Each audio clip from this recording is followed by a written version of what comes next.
Tepat 1 tahun yang lalu, saya berada di kamar perawatan di Rumah Sakit Siloam. Sebagian Anda mungkin masih ingat, di siang hari di bulan Ramadan tahun lalu itu, saya dikeroyok puluhan orang di depan gedung DPR. Saya terselamatkan karena ada beberapa teman saya yang dalam ketidakberdayaannya meminta polisi untuk membantu. Sejumlah polisi berhasil menembus barikade manusia yang berusaha menghalangi siapapun yang berusaha menolong saya yang sedang dalam bulan-bulanan kepungan manusia beringas itu. Karena merekalah saya tertolong. Di rumah sakit setelah saya melampaui masa kritis, dokter yang merawat saya menyatakan saya harus bersyukur pada Tuhan. Tuhan memberikan keajaiban. This is a miracle, katanya. Saya bukan saja masih hidup, tapi tidak mengalami cedera yang berarti. Sesuatu yang menurutnya ajaib, mengingat level pengeroyokan yang dilakukan, seperti yang terekam oleh berbagai pengambil gambar. Saya percaya Tuhan masih mengizinkan saya hidup untuk alasan tertentu. Peristiwa 11 April itu membuka mata saya. Di ranjang rumah sakit, saya menyadari betapa rentannya saya.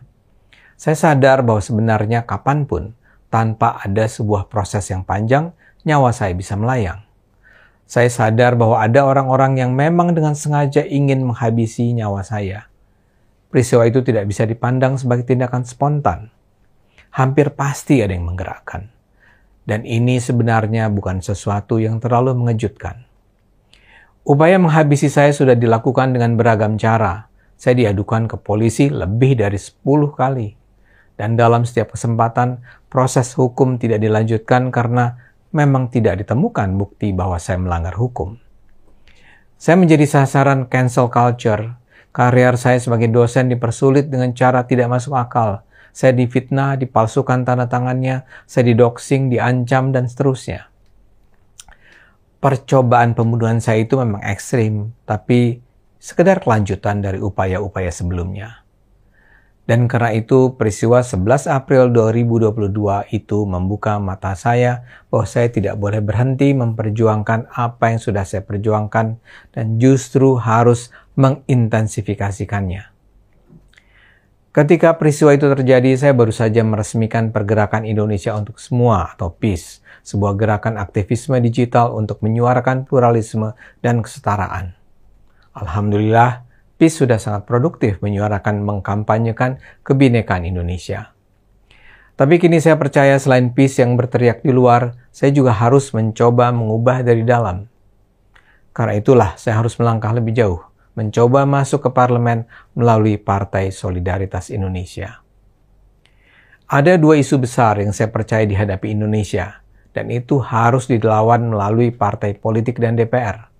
Pertama korupsi, kedua intoleransi. Sebagian orang mengatakan bahwa di Indonesia korupsi sudah bersifat sistemik. Sistemnya itu sendiri yang sudah korup, dan Anda hanya bisa survive dengan mengikuti aturan main sistem yang korup itu. Ini terlihat dalam kasus DPR. Anda mungkin saja seorang yang bersih, berintegritas, jujur, anti korupsi. Tapi begitu Anda masuk partai politik dan masuk parlemen, dalam waktu tak lama Anda akan ikut korup. Saya tidak percaya itu. Saya tak percaya dengan teori yang bilang struktur menentukan manusia. Saya percaya manusia bisa menentukan struktur. Mungkin tidak mudah, tapi bisa. Banyak yang mencibir bagaimana mungkin DPR memerangi korupsi karena DPR sendiri adalah sarang koruptor.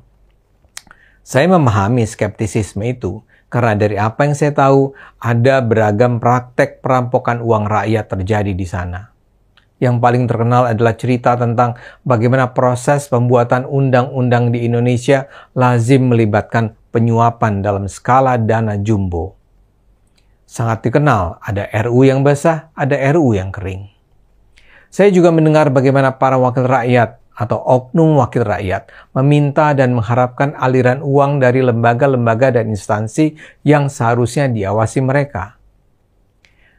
Korupsi di DPR harus dilawan, karena dia adalah akar masalah gurita korupsi di Indonesia. Perlawanan bisa dilakukan kalau ada banyak orang bersih masuk DPR. Harus ada banyak orang baik yang sungguh-sungguh memerangi korupsi di DPR. Setiap partai politik harus mengajukan nama-nama orang baik sebagai caleg mereka. Seringkali rakyat diminta untuk lebih melek politik dan hanya memilih orang-orang baik dalam pemilu nanti. Tapi kritisisme masyarakat tidak akan banyak berarti kalau orang-orang yang hendak dipilih memang korup. Kumpulan orang korup akan mati-matian mempertahankan sistem yang korup. Dan untuk itu kumpulan orang korup itu hanya akan mengizinkan sesama orang korup untuk masuk DPR. Ujung-ujungnya kumpulan orang korup ini akan mempertahankan praktek korup dan menelurkan produk perundangan yang pro-koruptor. Salah satu kasus terakhir adalah soal RUU perampasan aset. Presiden Jokowi sudah beberapa kali meminta agar DPR mengesahkan RUU yang sudah dirancang pemerintah itu untuk memerangi korupsi. Tapi DPR terlihat enggan. Seorang anggota DPR malah bilang itu semua bergantung pada ketua partai. That's it. Tidak ada penjelasan, tidak ada diskusi. Cukup dijawab dengan tergantung ketua partai. Dan para anggota DPR lainnya pun tertawa-tawa. Kita juga semua sudah berulang kali mendengar betapa para anggota DPR senang sekali melakukan kunjungan kerja dan perjalanan dinas, terutama untuk memperoleh uang perjalanan yang luar biasa besar. Jadi sumber kekayaan anggota DPR itu beragam. Itu yang mungkin menjelaskan cerita Krisdayanti bahwa setiap tahunnya penghasilan anggota DPR bisa mencapai 3-4 miliar rupiah. Ini semua harus diubah. Dan cara untuk mengubahnya adalah dengan masuk ke dalam parlemen. Isu lain yang sama besarnya adalah intoleransi. Penindasan terhadap keberagaman, kesetaraan, perbedaan terhadap hak beribadah, hak untuk memiliki keyakinan berbeda berada pada titik mengkhawatirkan di Indonesia.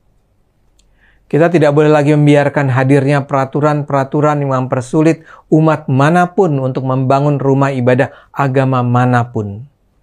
Kita tidak boleh lagi membiarkan adanya peraturan yang memaksakan pakaian seragam siswi-siswa dengan merujuk pada apa yang secara sempit dianggap sebagai ajaran agama.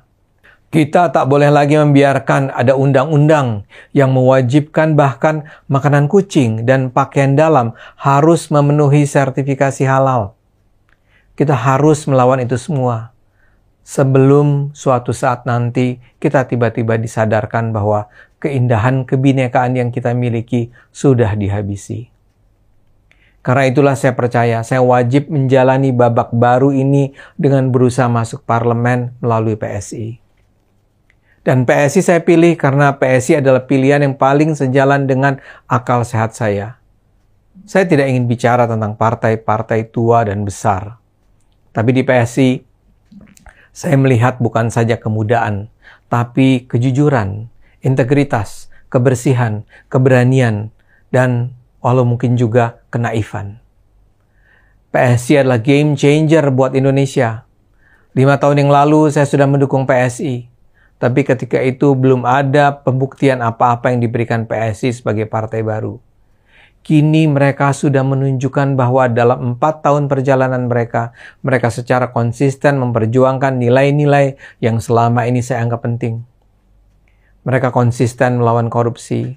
Contoh terbaiknya adalah apa yang mereka lakukan di Jakarta, dan mungkin juga di daerah lain yang saya tidak ketahui karena pemberitaan mengenainya tidak terekspos ke Jakarta. Mereka membongkar lem Aibon, skandal Formula E, menolak kenaikan gaji yang menurut PSI tidak penting, menggugat tender pembelian gorden yang tidak masuk akal, dan seterusnya. Dalam kasus lem Aibon, anggota PSI yang membongkar skandal itu bahkan diberi sanksi oleh Badan Kehormatan DPRD. Karena kengototan sikap mereka dimusuhi fraksi-fraksi lain. Dan sekarang, PSI lah yang mendukung Presiden soal RUU perampasan aset dan transaksi janggal 349 triliun rupiah. Sikap PSI soal intoleransi juga sudah teruji. PSI terus menyuarakan protes secara terbuka terhadap pelarangan dan penyegelan rumah ibadah, teror terhadap umat yang sedang beribadah dan menjalankan keyakinannya, dan sebagainya. Yang terbaru, PSI adalah satu-satunya parpol yang meminta agar Kementerian Agama dan Kementerian Dalam Negeri merevisi peraturan bersama tentang pembangunan rumah ibadah. Anehnya, parpol-parpol lain memilih diam dalam kasus-kasus penindasan hak asasi manusia itu. Jadi buat saya PSI adalah satu-satunya partai yang bisa saya harapkan memerangi korupsi dan intoleransi. Memang pasti ada yang bertanya, apakah PSI bisa lolos ke Senayan? Jawabannya sederhana, ya PSI harus berjuang. Saya sendiri sangat percaya PSI akan lolos. Saya percaya masih banyak rakyat Indonesia yang memilih secara rasional, yang akan memilih orang-orang jujur dan berintegritas, dan tidak mau memilih hanya karena dapat amplop dari anggota DPR. Ada yang sinis mengatakan, dibutuhkan keajaiban bagi PSI untuk bisa lolos ke Senayan. Kebetulan saya pernah memperoleh keajaiban, dan itu membuktikan bahwa Tuhan tidak akan membiarkan mereka yang memperjuangkan kebenaran bekerja sia-sia. Miracle does happen. Sebagai kata akhir, saya ingin mengajak semua pihak dengan cara masing-masing terlibat dalam upaya bersama kita menyelamatkan Indonesia. Indonesia terlalu indah untuk dibiarkan hancur karena kelakuan para penjara. Karena itu, kita harus mencegahnya. Kita harus menjaga Indonesia dan biarkan Tuhan menyelamatkannya.